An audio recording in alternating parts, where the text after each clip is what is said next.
levantamos nuestra alabanza al que en el trono está. Santo, santo, santo, Dios todopoderoso, ¿quién fue, quién es y quién vendrá? La creación hoy canta y damos gloria a Él. Tú eres digno por siempre y siempre.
Si nos preguntáramos qué es el Apocalipsis, bueno, tal vez recurriríamos a alguna fuente secular o tal vez el conocimiento que la gente tiene del Apocalipsis. Si le preguntáramos a la gente en la calle, encontraríamos entre otros conceptos que dirían esto: es el fin del mundo.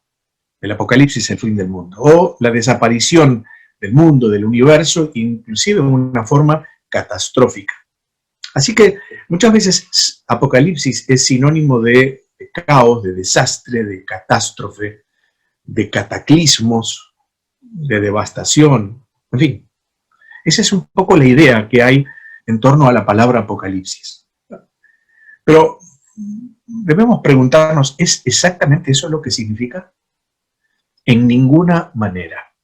Bíblicamente, la palabra Apocalipsis, en su etimología, proviene de dos palabras griegas que en conjunto las dos significan descubrir. Eso es lo que significa. Apocalipsis es un descubrimiento.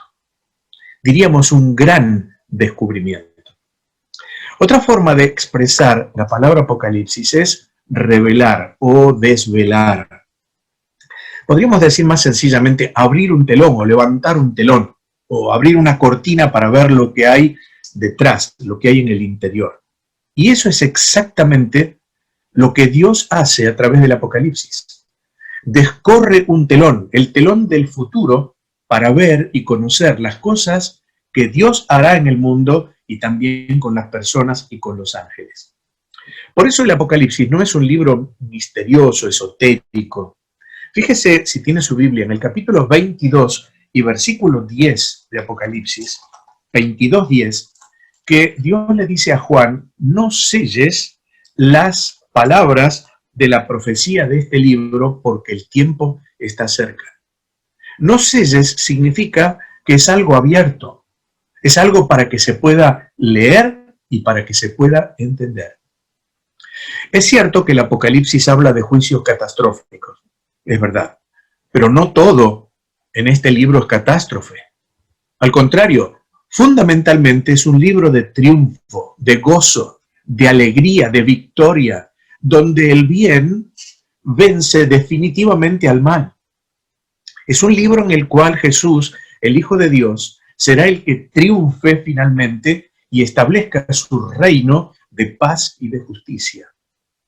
Claro que hay juicios, claro que hay catástrofes en Apocalipsis, pero el drama emocionante del Apocalipsis no resuelve el fin de los siglos y de la historia con una catástrofe, sino con un glorioso triunfo.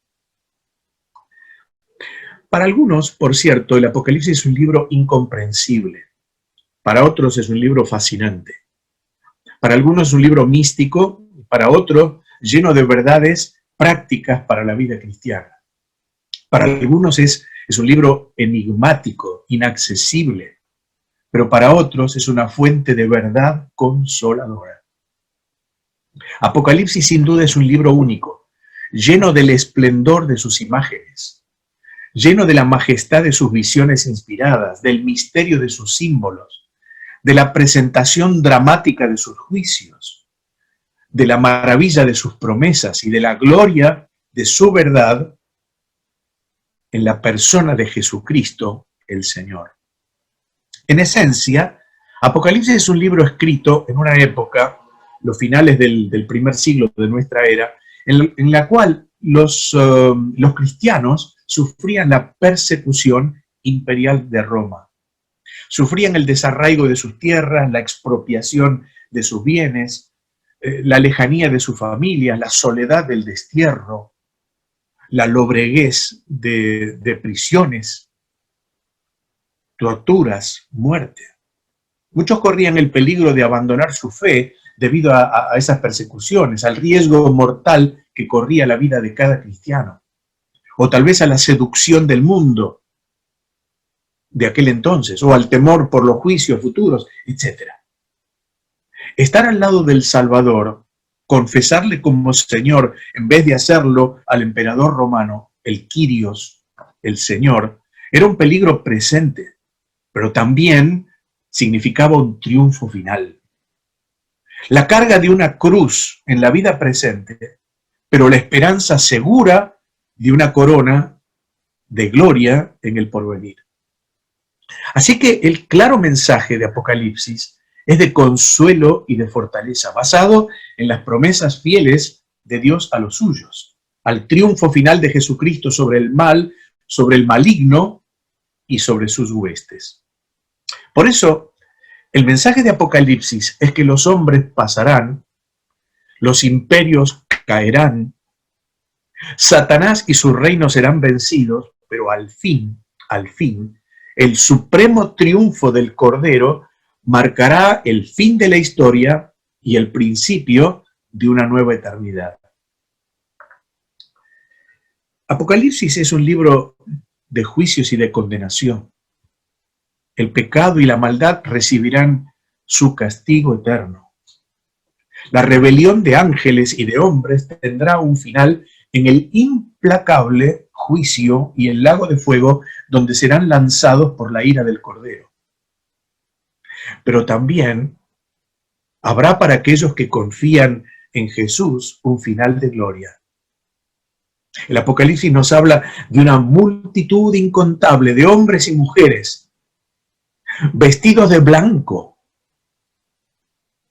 de todos los tiempos, de todas las latitudes, que rodearán al Cordero como inmolado, como sacrificado, sentado en su trono, y prorrumpirán en un himno nuevo, en un cántico de victoria.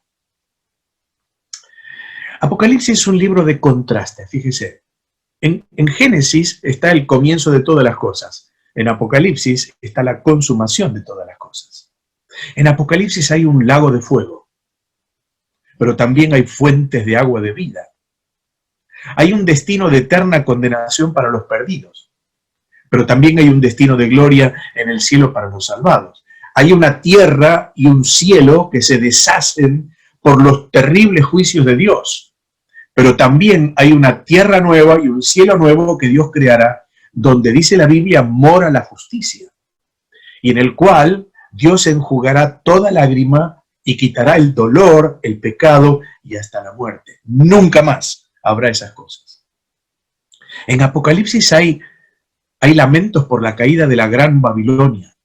Ya sabremos de qué se trata. Pero al mismo tiempo hay gozo y cánticos, porque resuena la música celestial, porque cantan coros de ángeles, porque se oyen arpistas tocando sus instrumentos de cuerdas, y también porque se escucha un imponente coro de los redimidos cantando. Usted y yo, hermano querida, hermana querida, estaremos allí, cantando alabanzas al Cordero. En Apocalipsis hay 7 doxologías, hay muchos 7, pero bueno, hay 7 doxologías. Una doxología es una expresión de alabanza y de adoración a Dios. Una de ellas la pronuncian los serafines en el cielo, diciendo: Santo, Santo, Santo es el Señor Dios Todopoderoso, el que era, el que es y el que ha de venir. Pero también los redimidos cantan y dicen en su canción: digno eres, porque tú fuiste inmolado, sacrificado, y con tu sangre nos has redimido para Dios de todo linaje y lengua y pueblo y nación. Y nos has hecho para nuestro Dios reyes y sacerdotes, y reinaremos sobre la tierra.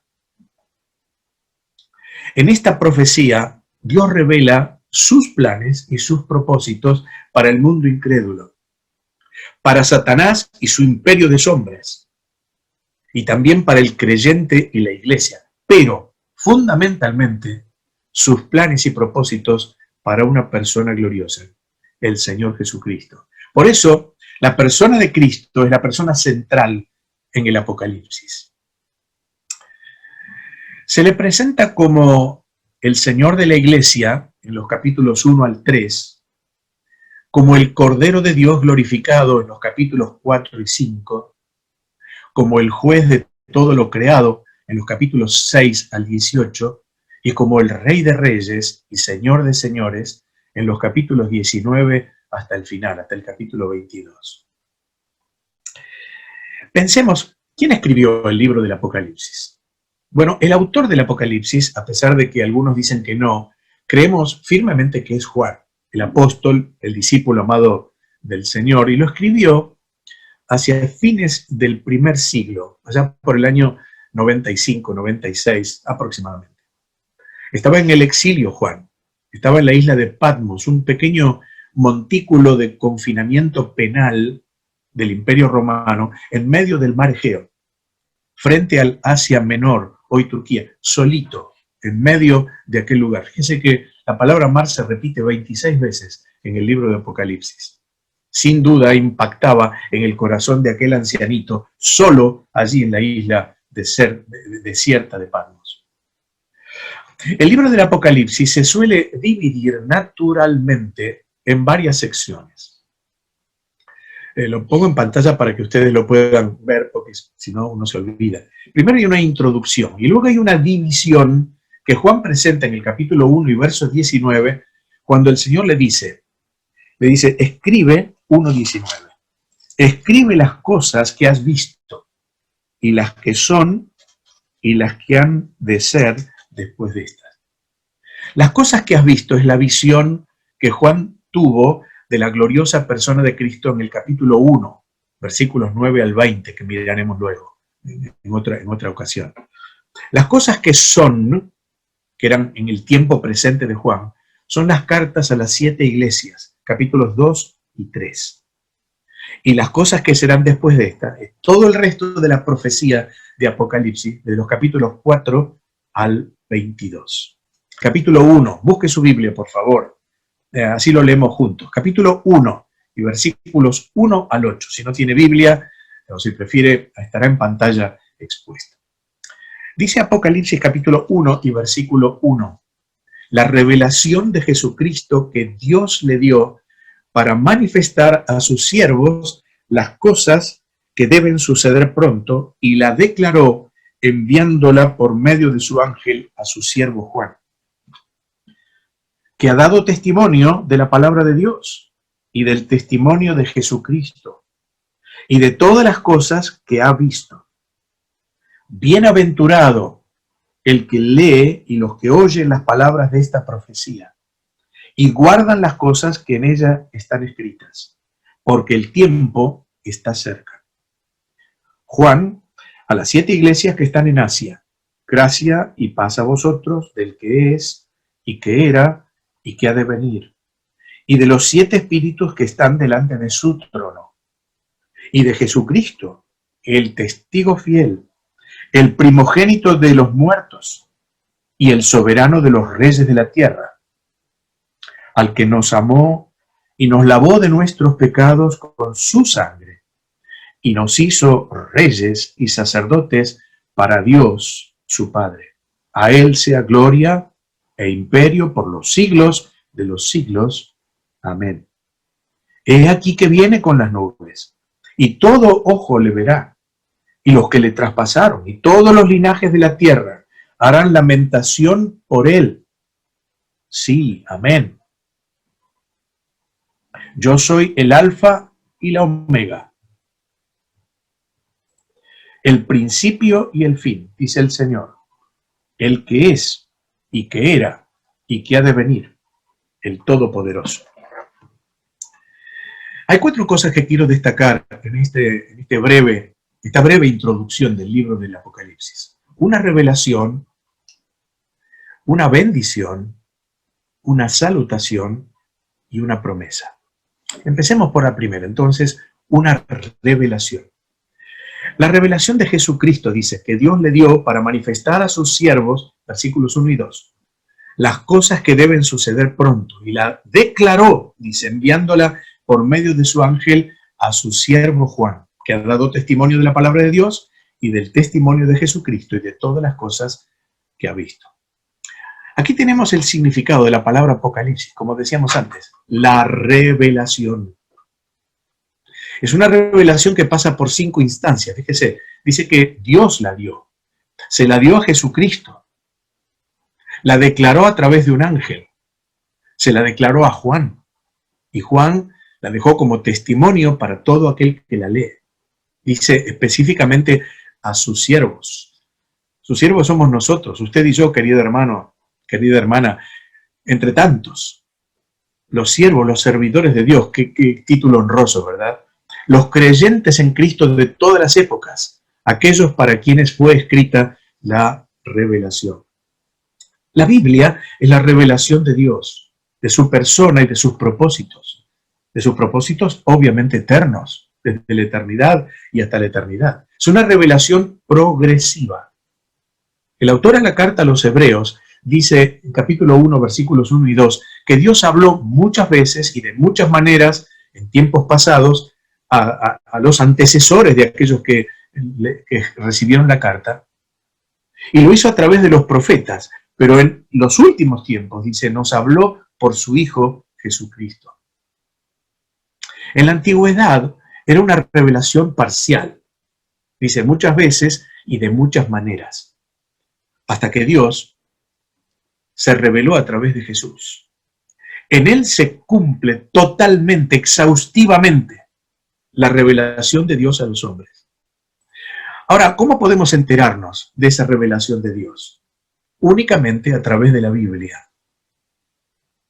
Cuando leemos la Biblia, empezamos a ver cómo Dios fue descorriendo poco a poco el velo, el telón, para ver el desarrollo de su plan. Leemos el Antiguo Testamento y ahí está la creación, la historia del pueblo hebreo, los profetas.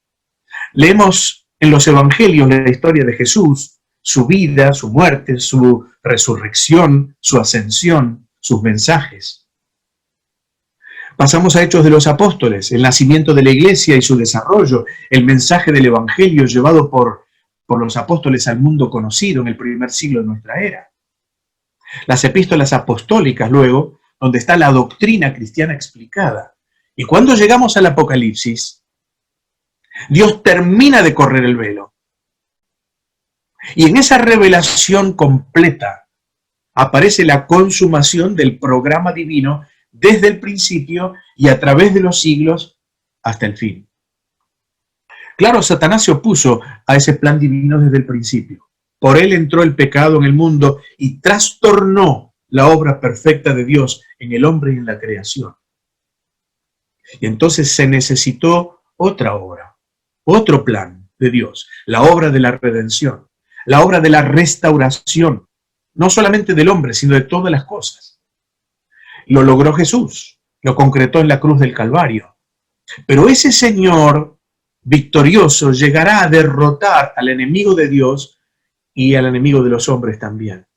Y se alzará victorioso para reunirse con su pueblo, aquellos que han confiado en Él desde siempre, y con ellos constituirá una nueva humanidad. Sí, Dios descorre el velo y nos muestra el fin de la historia. De una historia que se apresura como nunca a su fin. En el versículo 1 dice, para manifestar a sus siervos las cosas que deben suceder pronto. Uy, habría tanto para decir de acá, pero fíjese que la palabra manifestar es una palabra muy luminosa. Significa que Dios prende la luz. En un mundo de tinieblas, en un mundo de oscuridad, Dios prende la luz eterna suya en la persona de Jesucristo, aquel que dijo, yo soy la luz del mundo, el que me sigue no andará en tinieblas. Y entonces manifiesta a sus siervos, ilumina a sus siervos para ver las cosas que han de suceder pronto. La expresión allí, han de suceder pronto, indica algo inevitable, algo que es inexorablemente, algo que se va a cumplir inexorablemente. Y luego, también lo indica esa expresión, no parará hasta el fin. Y así será. Pronto, en el pensamiento divino, no es lo mismo que en el nuestro. Pronto para Dios, para el eterno Dios, es una cosa instantánea. 20 siglos para Dios es nada. Para el eterno Dios es nada en cuestión de tiempo. Ahora, ya han pasado 20 siglos desde que escribió Juan esto, y todo indica que es un evento absolutamente inminente. Hay un precioso himno que cantamos que dice, pronto, pronto viene Jesús, rodeado de gloria y de luz. Aleluya. Cristo vuelve. Aleluya. Amén. De ese final glorioso participaremos todos aquellos que le amamos y esperamos su venida. En segundo lugar, estos versículos nos hablan de una bendición. Verso 3 dice, bienaventurado el que lee y los que oyen las palabras de esta profecía y guardan las cosas en ella escritas. ¿Por qué? Porque el tiempo está cerca. Fijémonos que, aunque el Apocalipsis en su mayor extensión se refiere a acontecimientos futuros, la bendición de aquí, que habla aquí, es para el que ahora lee, oye y guarda en su mente y su corazón las palabras de la profecía. Es para este tiempo, es para usted y para mí. Bienaventurado significa dichoso, sumamente feliz. Pero no una felicidad pasajera, superficial. Es la dicha que no surge de la posesión de bienes materiales, temporales, de un estatus social, de la fama que consigue el mundo, nada de eso. La dicha de aquí que habla aquí es una dicha que es producto de la bendición de Dios, de esa bendición que enriquece nuestra vida, que enriquece al creyente. Oír, entender y guardar, es decir, atesorar y encima obedecer la palabra de Dios, es una verdadera riqueza para el cristiano. Es la dicha de la que habla el Salmo 1. Recuerda, bienaventurado, dichoso el varón, que en la ley del Señor está su delicia, y en ella medita de día y de noche. La delicia de abrevar en la ley de Dios, en la palabra de Dios. La profecía bíblica es un tema que trae al alma seguridad y completa esperanza en las promesas fieles de Dios. Y eso naturalmente incide en el carácter y en la conducta del Hijo de Dios. Juan dice en 1 Juan capítulo 3 y versículo 3, dice, el que tiene esta esperanza en él se purifica, se santifica, así como él es puro. Apocalipsis no es un libro para satisfacer la curiosidad de aquellos que lo leen, de ninguna manera. El propósito es bendecir, es llenar el alma del creyente con las promesas fieles de Dios que traen gozo y esperanza al alma. Pero así como esta bendición, también hay una maldición en Apocalipsis. Y fíjese que al final dice que el que agrega o quita de lo escrito será maldito. Capítulo 22, final del libro. Hermanos, seamos celosos de mantener en integridad todo lo que está escrito en este bendito libro, no solo en Apocalipsis, sino en toda la Biblia. Rechacemos todo aquello que quiera mutilar o agregar al texto de las Sagradas Escrituras. Recibamos pues entonces la bendición que significa leer, oír y guardar la palabra de Dios. Y esto con un espíritu humilde, pero también con disposición, aunque cueste, de obedecerla. En tercer lugar hay una salutación.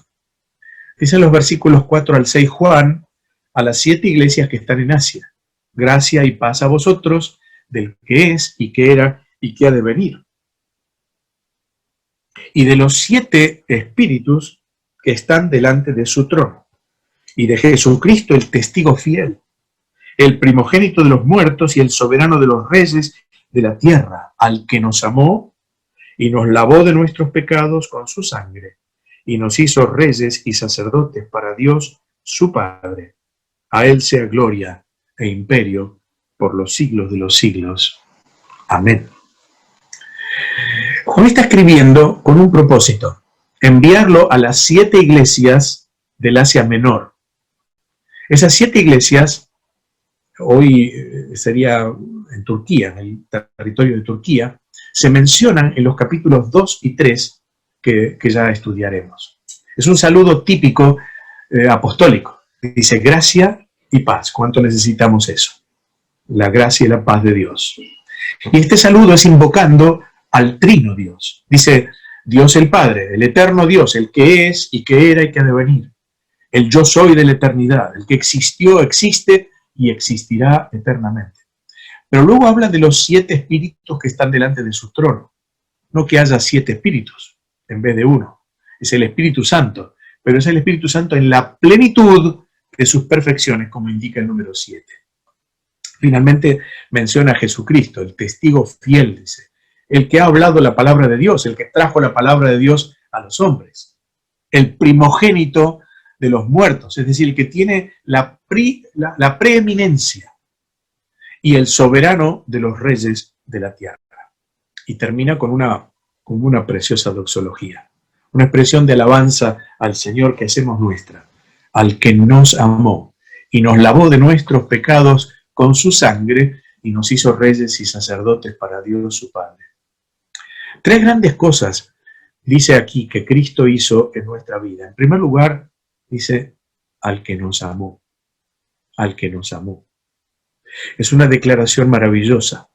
Dios nos amó. La Biblia lo dice en Juan 3:16, que de tal manera nos amó que dio a su Hijo único, para que todo aquel que en Él cree no se pierda, sino que tenga vida eterna. El apóstol Pablo lo decía en otras palabras, Dios demuestra su amor para con nosotros, en que siendo aún pecadores, siguiendo nuestra vida de pecado, dice, Cristo murió por nosotros.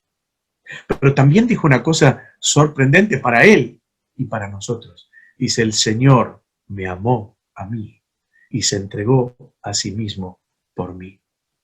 Dios me amó, Dios me ama, Dios te ama.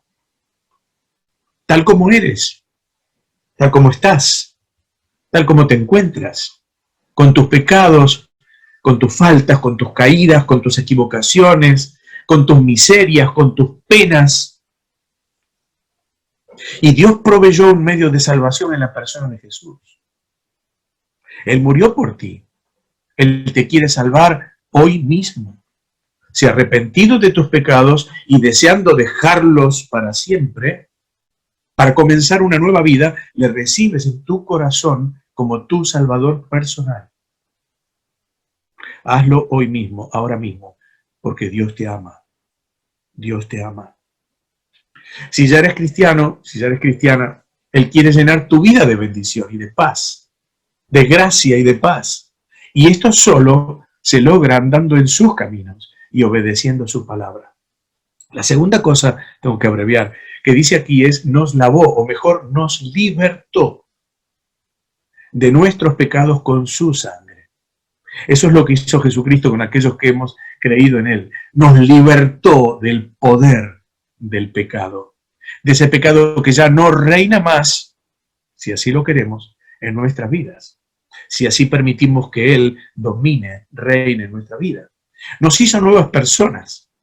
Nos lavó de nuestra maldad a precio de su preciosa sangre vertida en la cruz. Y aún lo hace. Y lo hará. Si confesamos diariamente, humildemente, nuestros pecados y buscamos su perdón. Pero no solamente nos amó y nos lavó de nuestros pecados, además dice, nos hizo un reino de sacerdotes para Dios su Padre. Es decir, un reino de adoradores, de aquellos que amamos a Dios y le servimos por amor, y de intercesores para interceder por otros y orar por otros también, para que Dios les bendiga. Así que podemos terminar como termina esta doxología. A Él sea gloria e imperio por los siglos de los siglos. Amén. Una revelación, una bendición, una salutación. Cuarto lugar, final. Una promesa. Versículos 7 y 8. Dice, y aquí que viene con las nubes, y todo ojo le verá. Y los que le traspasaron, y todos los linajes de la tierra harán lamentación por él. Sí, amén. Yo soy el alfa y la omega, principio y fin, dice el Señor, el que es y que era y que ha de venir, el Todopoderoso. Esa expresión he aquí del versículo 7 significa, miren, presten atención, algo grande, algo extraordinario va a suceder. ¿Y qué es eso? Es que Cristo vuelve otra vez. Es una promesa maravillosa de la Biblia. Miren, vivimos en un mundo absolutamente dislocado. La intranquilidad, la falta de paz, la corrupción, el pecado en todas sus formas, la enfermedad, el temor a la muerte, todo esto abunda por todos lados. No hay lugar en la tierra en la cual uno pueda decir esto es un paraíso. Aquí no hay ningún problema. Aquí vale la pena vivir para siempre. Todo parece estar amenazado por negras sombras de maldad y de falta de esperanza. Pero aquí hay una buena noticia. Cristo viene otra vez. Y viene con las nubes de gloria y de majestad. Para aquellos que somos suyos es una causa de gozo, sin duda. Dejaremos este mundo perdido, estaremos siempre con el Señor. Esto no es una ilusión, no es una quimera, no es una fantasía. Es verdad. Dios lo dice en su palabra, lo estamos esperando. Será nuestra liberación final. Será el comienzo de una eternidad en la presencia de Dios en los cielos. Por eso decimos, como al final del versículo 7, sí, amén. Que así sea. Pero esta promesa no es solo para ese glorioso día, cuando seremos arrebatados en las nubes. Se refiere a su segunda venida, con los suyos, con su iglesia, para juzgar al mundo y también para reinar. La pregunta, déjeme hacerla en esta mañana, en este día. ¿Usted le está esperando? Si no es así, fíjese lo que dice el resto del versículo. Todos le verán y los que le traspasaron.